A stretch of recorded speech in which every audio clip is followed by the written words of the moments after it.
Everybody put 3 fingers in the air. The sky's falling, the wind is calling, stand for something or die in the morning. Section 80, high power. The Honorable Elijah Muhammad teaches us that our own mind has to be changed. We have to change our mind about ourselves. In what way? Well, so he teaches us the importance of moral reformation, a knowledge of self. And for instance, the average so-called Negro, he doesn't think that he can go into business and provide jobs for himself. And because of this, he thinks that he can only get a job from the white man, or he can only get clothes from the white man, or he can only get food from the white man.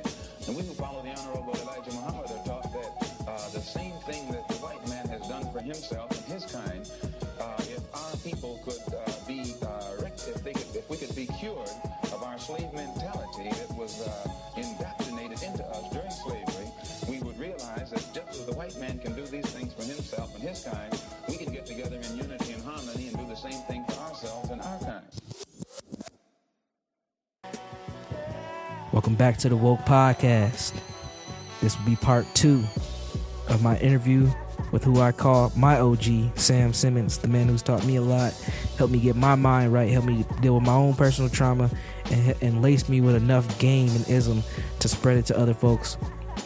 And in this part of the interview, if you haven't heard part 1 yet, be sure to check it out. Part 2 is just going to be as equipped and as informed as the first part.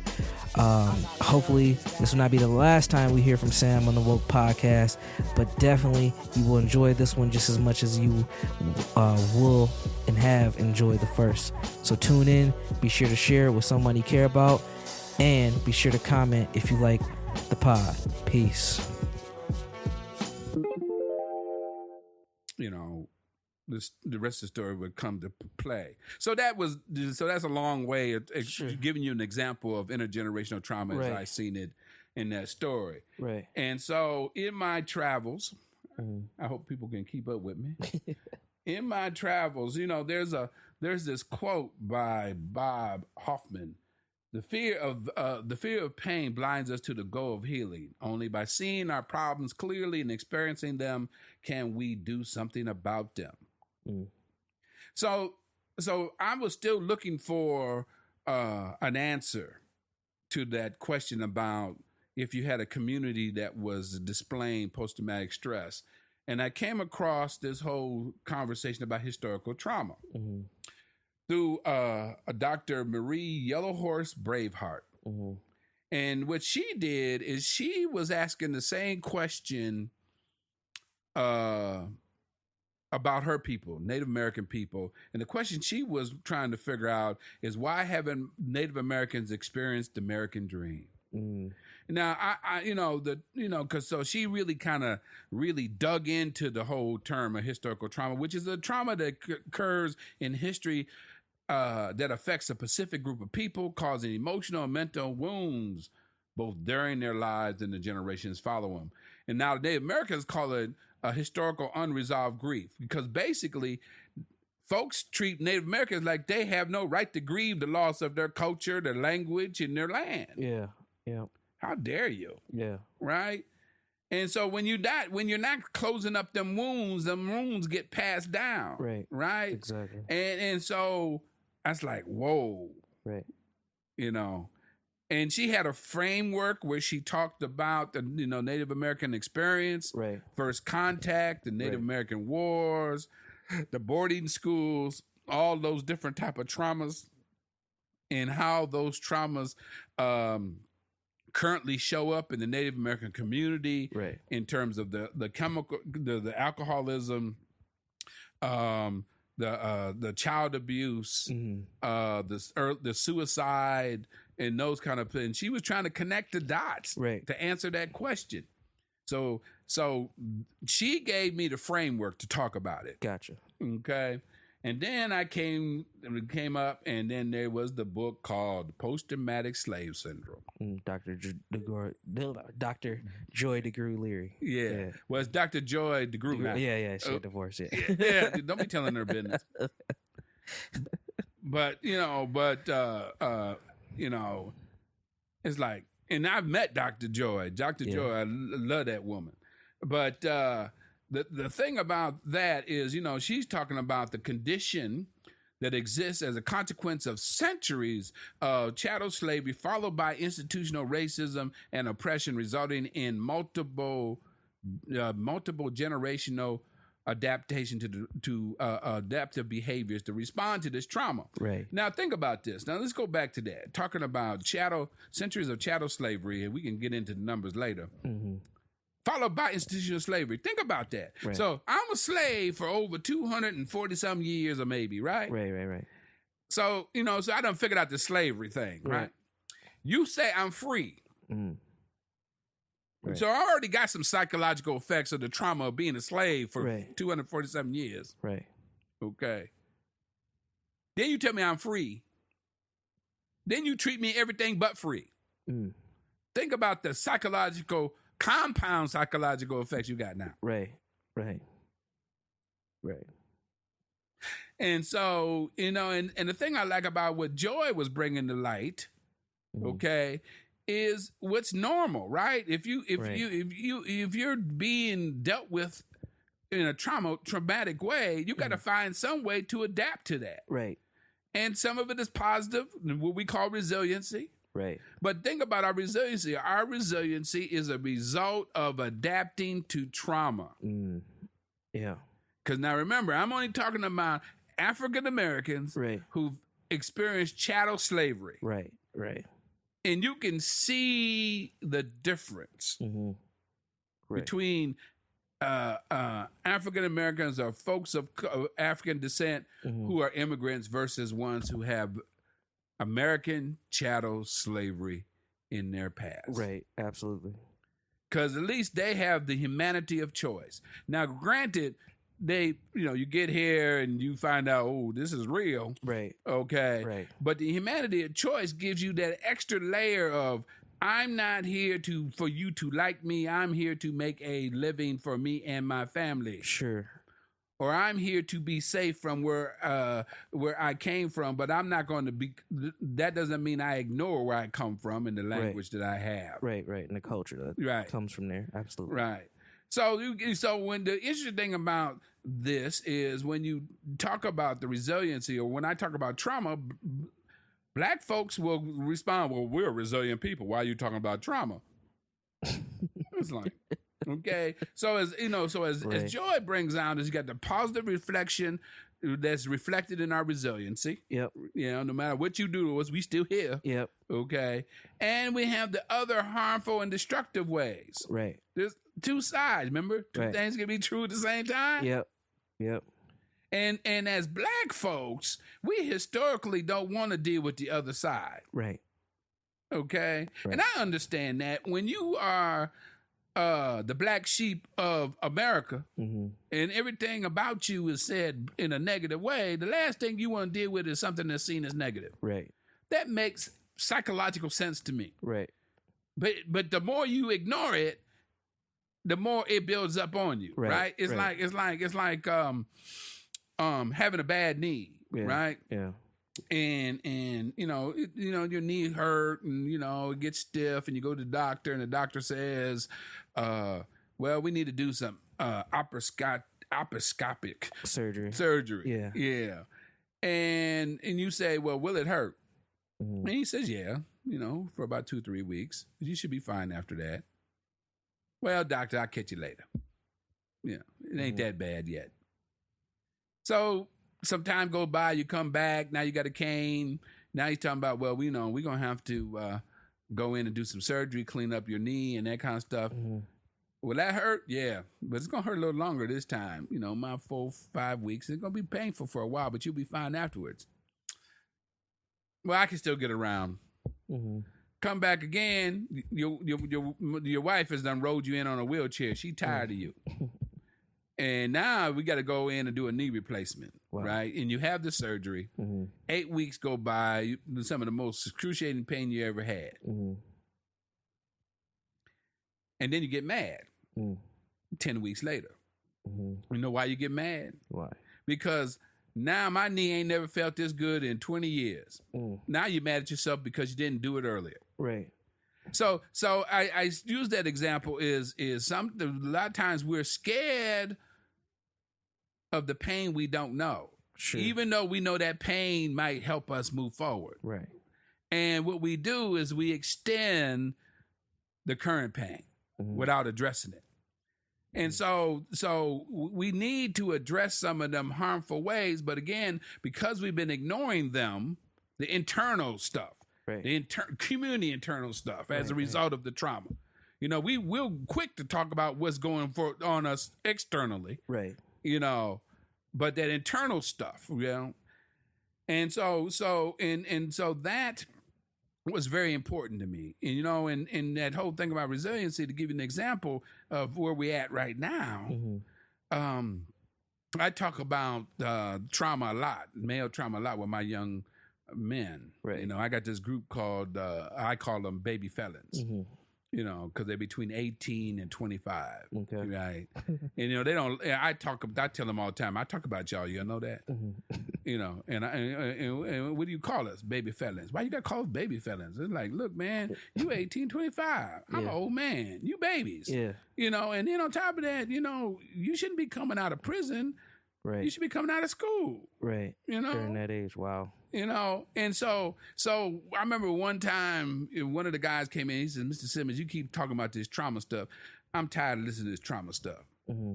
I said, "Well, so okay, why are you tired? Why are you tired?" He said, "Because we are resilient people." I said, "I bet you heard that from your grandma, huh?" Yeah. And she told you that because you was talking about what you was learning here, didn't you? Yeah. Okay, so what do you think resiliency is? You know, you done heard the term. What do you think resiliency is? Right. He said, we like roaches. We ain't going nowhere. And he wasn't the only one in the room who, yeah, Mr. Simmons, what'd you think of that? You know, because in my group is to make you think. Right. So you can disagree with me, Right. you know, because I've learned a lot from my clients, right, in their disagreements. But you got to back up your disagreement. You got to have, and he was backing up his disagreement. Right. So we had a class on roaches, you know.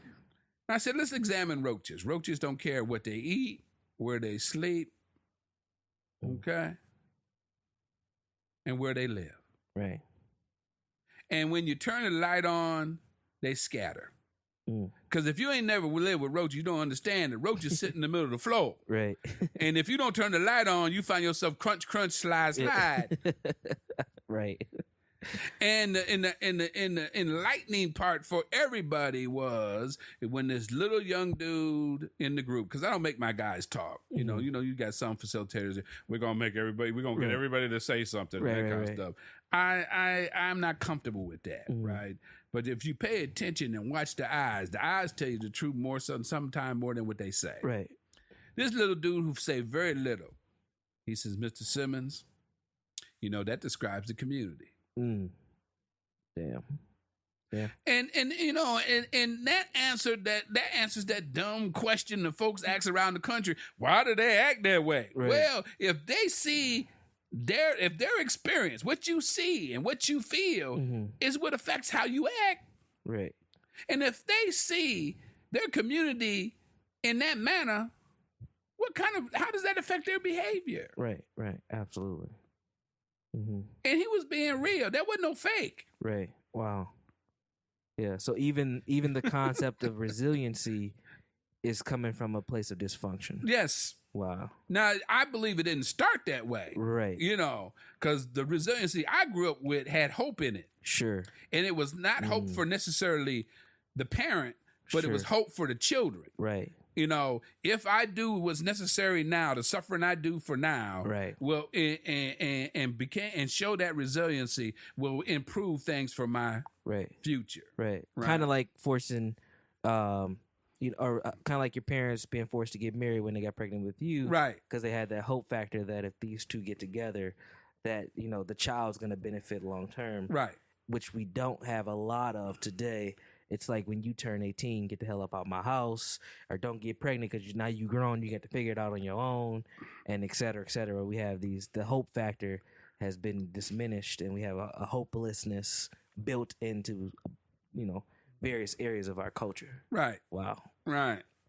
So So, so that is what that's my trail to. So what I do is actually incorporate the whole concept of historical trauma, post-traumatic slave syndrome, and blend that all together to come up with the Black experience of trauma. Right.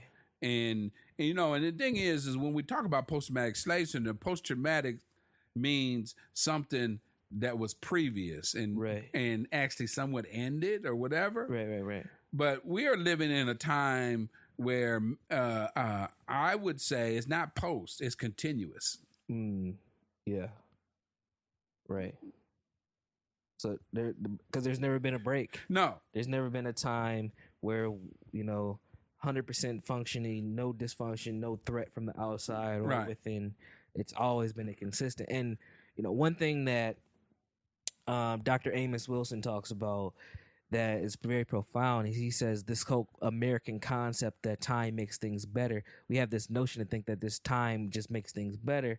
And he says we don't understand that things can also regress in time as well. We don't just progress with time. Things can regress. And if you look at how Black culture has where we are today, I think we have had a regression in a lot of things. There's been some progression and some regression as well. And what can add to the regression is denial of the reality, right? Yep. There's sometimes people will say it's about choices, but doing nothing or just kind of surviving it can be seen as a choice as well. So, but yeah, so the thing is that's kind of the trail to that whole historical trauma. And so when I talk about historical trauma, I use, like I said, the kind of structure that Dr. Braveheart has used, because, like I said, she breaks the Native American experience down in probably 6 sections in terms of the help really lay out the history of the trauma. Right. Like first contact, because Native Americans in some ways were literally allergic to whites. Right. With the disease and their attitudes and that kind of stuff, the colonization, economic competition, the whole thing around trying to exterminate them in terms of the invasion war period, being refugees in your own country, mission schools, trying to change the Native American culture and identity, the whole thing of killing the buffalo just to kill off people. Right. So, trying to starve them to death. And then, the boarding schools with the ideal that, that was the ideal. There was 2 ideals about Native Americans, kill them all, or they make good white people. The quote is, kill the Indian and save the man. And that was what? Captain Pratt. And that's what feeds the boarding schools back in the day. And so they was breaking down these young people, but they was abusing these young people. Okay? These babies. And then you let them go as adults, and then you wonder why they got this cultural confusion. They're ill prepared to be parents. Okay. Then you done exposed them to alcohol, which their systems haven't responded well to at all. And those folks are like in their 50s now, right? And they talk about that. I have some of my colleagues, we discussed that together, my Native American colleagues. And then then another way they tried to get natives off the land that they wanted to reacquire is they started relocating Native Americans into the city. What I call the urban plantation. I mean, right. the urban reservations. Yeah. We have one here. Yeah, you see this in areas where we have larger native populations like Minnesota's, Pretty much a couple of the Midwest places, a lot of Southwest places. And then there's New Mexico, and then you got Colorado, Native Americans out Northwest. Yep. The Washington area, Portland, yeah. So Dakotas. So so again, using that framework, I've developed my own framework around talking about our experience, and the breakdown of our experience starts with chattel slavery. And what's interesting about when you use the term chattel slavery, there used to be, when I first started my lecture, they would say, well, Mr. Simmons, slavery been part of mankind ever since the beginning. And I said, well, okay. I said chattel slavery. Now, what's unique about American slavery? American slavery is one of the few slaveries that literally treated human beings like animals, to the point where they were breeding the perfect slave. Wow. Yep. I remember when when there used to be a newscaster called Jimmy the Greek. Oh yeah. And he was on. Well, I forget what station he was on, and somebody interviewed him, and he had a few drinks, and somebody, I think, asked him what makes African Americans great athletes and all like that, and he said, well, it started from slavery. They bred the perfect slave, and so they got bigger thighs and all this other kind of stuff, and they fired the poor man on the spot. Because he was telling the truth, right? And a lot of the black folks I knew at that time, they're like, why'd they fire him? He was telling the truth, right? There was some of us was upset, but there's a lot of folks I knew was like, shoot, he was breaking it down, right. He might have had a few things off.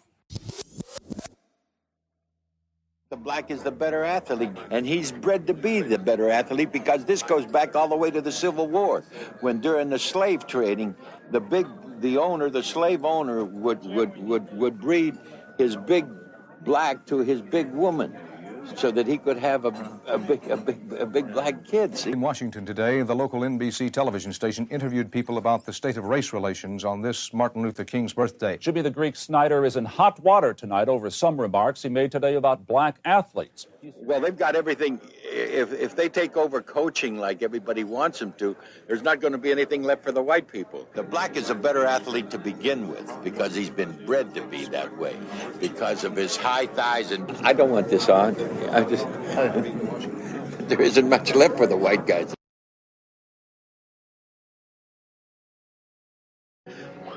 I was telling them how superior the black athlete is over the white one, and for the reasons that the black tries harder. He has made a big mistake, but then all of us do, and we have to, at some point in time, when people show a contrite heart, to forgive, to redeem, and to move on. Right. Little white guy who learned some history wanted to jack me up, and it wasn't even point to jacking me up. You need to hear what I'm saying. Yeah. So the first Africans in the English colony was 1619, right? Mm-hmm. So let's talk about chattel slavery. The important things to me is a typical slave family was matriarchal in form. So the mother's role was considered far more important than the father's role to the master. Now, so we know that when we look at sociology books or counseling books, right. They always use the term African Americans are a matriarchal system. Yep. That don't mean the Africans came here as a matriarchal system. Right. Okay. So let's get it clear. We talking about the African countries that folks came from, patriarchal. I mean, I think there might have been, a tribe or two that was led by women, right. And then you have the collective ones, where it was kind of mutually respect, and even in some of those patriarchal right. systems, there were mutual respect, male and female. So that matriarchal system is not a result of the Africans they brought here. It's a result of the way the slave master dealt with us. Right. And so the slave master was not going to allow a black man, a black African, a black slave in his eyes to believe he had any power at all. So it would the interaction in a slave quarters probably would have went like this. Martha, how's things going on up in here? Master, it's okay, but I don't think we're going to have enough grain until the end of the month. You think we could have some extra grain? Oh, Martha, we you my girl, whatever you ask for. Right. Now the thing is this master technically ain't paying Martha no attention. He's looking over in the corner, and there's this 12-year-old little girl named Sally playing with a straw doll, being a child. His next statement to Martha is, "Oh, Martha, I see Sally over there. She looking awfully ripe these days. What you think?" "Oh, Master, she ain't quite ripe. She ain't ripe yet. She's developing a little slow." So now we done put this woman in a position she can't stop what's going to happen to that child. Sure. All she can do is slow it down. Sure. Puts this black woman in an awkward position. Guess what? Sally's daddy in there. In that same room. Yeah. So what do you think that man's gonna feel? He wants to kill Master. Right.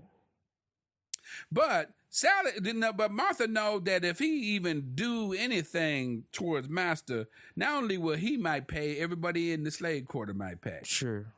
So she gives him the look. Oh, you listening here? Y'all know the look. The look is still today. Yeah. So think about this. Think about the position that black woman is put in, right? She's put in the position that she is accountable for her life, right? Probably secondary, but that little Sally's life and Sally's daddy's life, wow, at the cost of her own, right? Because that same master might take her off, right, and do whatever, right. And that might be, her man might be in that same room. Yeah. Wow. And so now think about that. Because so think about the insignificance that makes a black father. Right. And then we end up being surprised by some of the behavior that we see today. Right. Think about psychologically. I have to, that's my offspring, but these folks are letting me believe, this man is making sure to let me know your offspring is mine. Yeah. Wow. There is slave narratives that said that black slaves, especially Mandingo slaves that were, prize breeders who were taken from one plantation to another, would hook up with a woman from another plantation so he wouldn't see what was going on with her and the kids because he knew he couldn't protect them. Wow. Now think about that. Wow. Now that's then. Now think about now. Right. Yeah, modern day Mandingos. Yeah, modern day Mandingos, and the situation where you can't protect your children. Right. Think about what's going on. Right. Think about when the young man Castillo was killed. Yeah, Philando Castillo. Philando. Yeah. A lot of the folks I know knew him. Yeah, I went to high school with him. Right. Yeah. And the thing is I had grown men, 60-year-old grown men, in a restaurant with me that next morning, in tears, talking about my kids grew up with this boy. Right. And he said, I don't know what to tell my daughter and my son because I can't protect them because that was a good kid. Yeah. We are repeating the history. Wow. Yeah. And I seen a lot of posts on social media, with both Alton Sterling and Philando Castillo. But I remember when the George Zimmerman verdict went through and how we responded then. Right. And I seen a lot of people saying, I'm scared for my son, I'm scared for my children. And then I re-seen that after all these videotape murders and live stream murders happened. And what that is saying, that's us, that's our subconscious doing the same thing that happened back during slavery saying we are not in a position of power to protect ourselves. Right. And I seen both men and women making these Well, statements. the Trayvon Martin was the ultimate, right? Right. Because that is when middle class black folks Right. had to wake up. Mm-hmm. Okay? Because it's like gated community. Okay? Right. And non-police officer white man. Right. Now, they want to talk about he's Latino, but white man. Right. Hispanic. Yeah, he's a white Hispanic. Right. Yeah. Kill the child. Child defends himself. You kill him, and you get off. Yeah. Mm-hmm. And you seen it in the commentators, the black commentators on TV. You literally seen fear in their eyes. Yeah. For the first time. Yeah. Because again, I think we have gotten this deluded ideal that, if you get to a certain level, you have arrived. There's some stuff. Right. But that was the beginning. Right. Of the current conscious terrorism. That we have now. Right. Yeah, that we have to be conscious about. It's always been there. Right. Right. So when we talk about this slaves, this matriarchal kind of thing, and so what has happened, and this is, think about this. This woman is put in this position she don't want to be in. Mm-hmm. This man is demasculated by this experience. Right. And she's been having that position of being the keeper of the community and of everybody. And not connecting all the dots. Black men, there's groups of us black men who resent black women for having that position. Right. And it wasn't a position she asked for. Right. And that plays out today as well. That's right. Especially online where we have a lot of, that's so-and-so, she's a bed wench, she's a belly warmer. And even with a lot of the black feminist perspectives, there's a lot of what used to be called online gender warring. So you go on YouTube and type in black male, black female relationships, and you have tons of people speaking, and it's a lot of hatred going back and forth between both groups. Right. And some of it does make sense, and a lot of it though is non-constructive and doesn't get us anywhere at the same time. Yeah, and it has a history. Yeah, absolutely. And so 1808, they stop importing Africans. Yeah. Because by then they had their perfect slave. Right. Because by then they had the most lucrative plantations were breeding plantations. Right. Because, a healthy slave could go for a lot of money back in them days. Right. Yeah. And I like to add with that, and I bring this up when I talk about historical trauma, is folks have seen the Django Unchained, right? And on that plantation, and yeah, it is satire, but at the same time, it's hitting on a lot of real stuff. But on that plantation, Candyland, who was it Leonardo DiCaprio's character ran? Right. If you go back and watch that movie, there are no crops on that plantation, right? Because that was a breeding plantation. That's the breeding plantation. That's why, and that's why it was called Candyland. Right. That's why they rolled out Kerry Washington right. and all them like that, because it was a breeding plantation. Yeah, and those male slaves were Mandingo slaves. Yep. Because they would go from plantation to plantation, do the breed, and right. they used them to fight like right. pit bulls. Right. Kind of like how athletes are used right. today. Right. Because, we're talking about an 18 to 30-year-old male in 1850 worth $1,200. Right. in current money, we're talking about $34,000. Right. Per. Yeah. And then for a female, she could be worth a whole nother third more or even double, because if you get a good breeding female, shoot, you can make all kind of money. Right. That was like that shoot. Right. And so again, we're looking at really dealing with people in a horrific kind of way. Mm. So I moved from there and I started talking about Jim Crow. Mm-hmm. 1865 to 1965. Mm-hmm. We's free. Right. We's free now. Right. So 13th Amendment says we abolish slavery, that abolish slavery and involuntary servitude except as a punishment for crime. Right.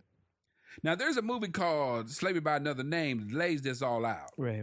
That was produced here in Minnesota, right? And I met the author, right? Yeah. Me and him been on speaking engagements together. And it really, really lays out where now, black men, I believe, after slavery, black men in particular haven't been worth much ever since. Wow. And to prove that point is the end of slavery 1865. By 1866, convict leasing was up and running, and where they would imprison black men for bogus charges, right? Like too many in front of my store, right? And nobody can answer for them, or they was on the wrong side of the track at midnight, right? Or they're called the pig law, where if a white man said that pig was his, sure, you became a thief. Yes. Yeah. And so some of that stuff sounds familiar. Right. Today. Alton Sterling selling CDs in front of the gas station. Yes. Murdered. Yeah. Okay. Wow. And so the prisoners would be sold. And there's a case where they got 374 prisoners went for $5. Now you remember what I said, how much a male cost during slavery. Right. Wow. Significantly lower. So black males haven't been worth much in my book. Damn. Since slavery. Sure. Okay. And so brings us around to the Klan. And the Klan started that same year by well-educated Confederate officers. And I like to throw in well-educated Confederate officers because we always want to make it sound like these were ignorant white folks. Right, rednecks. Yes. Yeah. Pissed off. Yeah. It's like, you're going to be pissed off at us for the Civil War when the Civil War was never really about us. Yeah, it's by economics. Yeah, because there's some belief that some of the plans was given to Lincoln is if the war is over, shouldn't we send some of these folks back to Africa? Yeah. Because whites have never really been comfortable with us. Right. But and I call it the children of the perpetrator and the children of the victim or the offspring are all victims. Right. Absolutely. Is that you ever just have some unexpected uncomfortableness being around certain folks. They always, all this time we was talking about they don't want to be they're racist, they don't want to live with us. No, they don't want to be uncomfortable. The internal I can't explain uncomfortableness being around you people. Sure. Wow. Yeah. Because, And so the convict leasing, and then you got sharecropping, another form or a way of trying to re-imprison or keep slavery going. Yeah. Like I told you earlier that my grandfather was a sharecropper. I can imagine that conversation because my grandfather Steve was not nobody to be played with, right? Can you imagine that conversation he had with the former plantation owner? Steve, I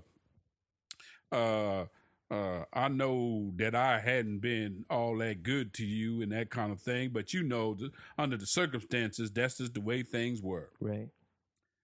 But if we don't want to lose this land, I need your help. Okay. So if we work together, because this land is much as yours as mine. Your children was born here. Right. You was born here. And I need your help. I can imagine what's going through my grandfather's head, like, sure, for real. Right. Wow. But think about this: I ain't got no education. Right. Can't read and write. Right. I ain't been nowhere. Right. But here. And he has those skills. Yeah. So, because a lot of people, I think the 40 acres and a mule was supposed to come from them plantations. Right. Yeah. But the Southerners in the Congress is like, no. Yeah. So he probably had his 40 acres and a mule that was rented from the plantation owner. Right. Then on top of that, he couldn't buy his seed and his supplies other than from the plantation owner. Right. Wow. And at the end of the year, since the plantation owner was keeping the books, it always seemed that he was a little short. That's kind of the way sharecropping run. And you know, the other thing about sharecropping that don't get talked about enough is poor whites was on them fields too. Mm-hmm. Right. See, you know, and so you know when poor whites get upset because you know they get forgotten about. Sure. And then again, blame black folks, but right. You know, but that's a whole nother conversation. And then lynching came so really popular. Yep. You know, now you know a lot of black folks be talking about the Willie Lynch letter. Yeah. You know, when we talk about this, you know, the young people bring that up because they done read something. You know. Yeah. And you know, and there's some question that if it's a real letter or not, right? Yeah. But the thing is, if you mistreat people long enough, and it was proven during the Holocaust, right, and you treat some better than others, you're going to have what you have, right?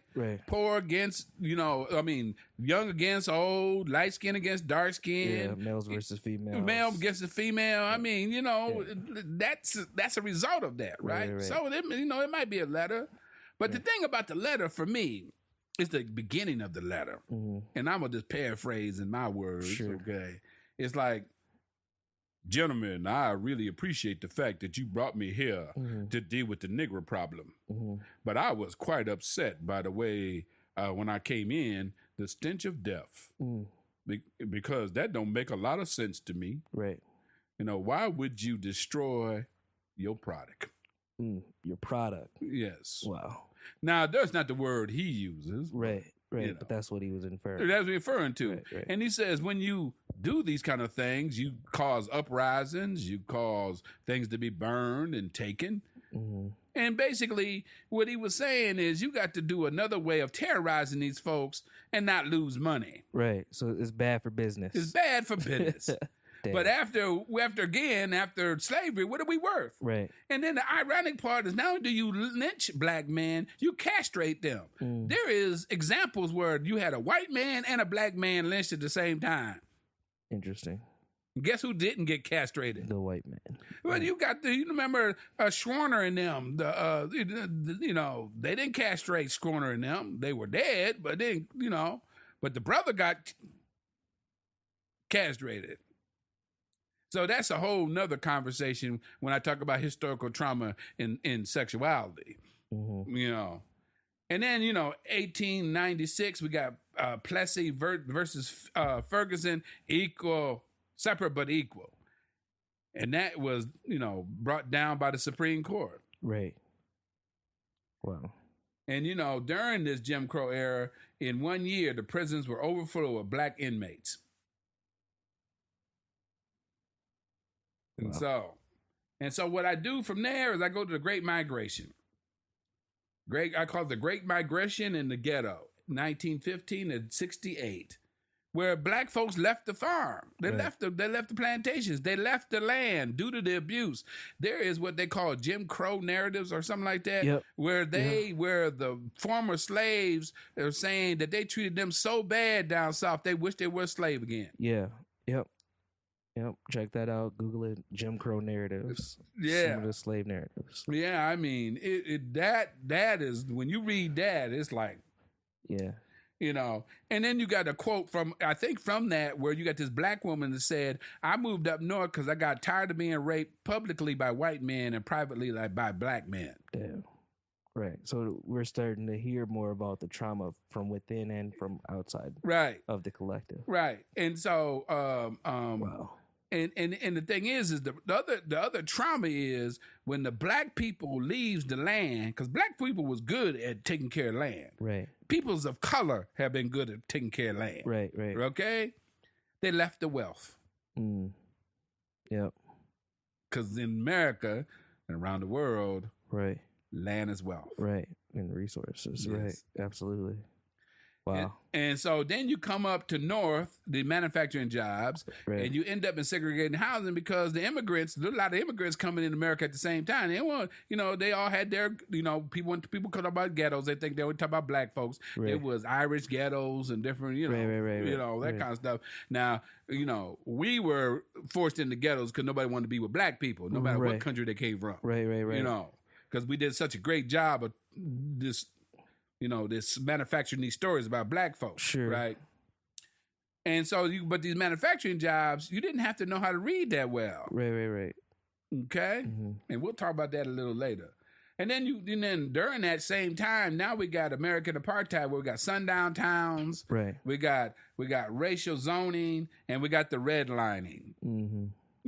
Black communities with red line. Right. You had the blue was new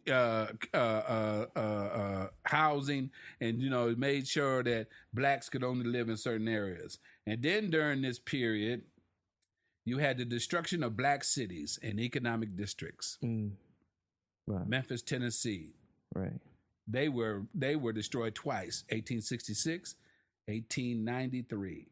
Wilmington, North Carolina, 1896. Mm-hmm. Atlanta, 1906. Springfield, Illinois, 1908. St. Louis, 1917. Oklahoma, Tulsa, Oklahoma, which we call the Black Wall Street. Black Wall Street. Yeah. The only city in America that's been dive-bombed from the air. Yep. They drop bombs. And that's where the song from the Gap band, "Baby You Dropped a Bomb on Me," they were actually referring to the Tulsa, Oklahoma riots. Right. Yeah. That was 1921, and then we have Rosewood, Florida, 1923. Yeah, which the movie Rosewood was made after. Yeah. And these were black folks who was doing their thing. Right. Living the American dream, if Right. there's such a thing. Right. But they were doing it so well. Right. Then we come to... All right, I'm going to pause you there because I Okay. think the next three areas really are going to go into kind of where we're at now, Right. and we'll describe a lot of our listeners, either their childhoods or what they're seeing today. So I want to pause that and hold that for the next conversation because I think it's going to be very relevant for where we're going. So I'm going to pause us there, stop us because we've been going for a good chunk of time. Okay. All right, there you have it, folks. The end of part 2 of my interview with Mr. Sam Simmons. I hope that you found it constructive. I hope that it gave you some good information, some good insight. Sam has been lacing me with game and helped me develop a context for the work that I do for the past 6 years or so. So I just wanted to share some of his wisdom with you. He definitely will be coming back to finish off those areas of intergenerational trauma as it pertains to black people. Be sure to follow us on your favorite social media sites. Currently, we are on Twitter at The Woke Podcast. You can also find us at The Woke Podcast on YouTube and on Facebook. You can also check us out on our website. We can subscribe to the podcast if you don't know how to do that. www.wokepodcast.com. You can also hit me up through the website. So be sure to subscribe. Be sure to share it with someone you care about. And always remember, be safe, be constructive, be woke. Peace.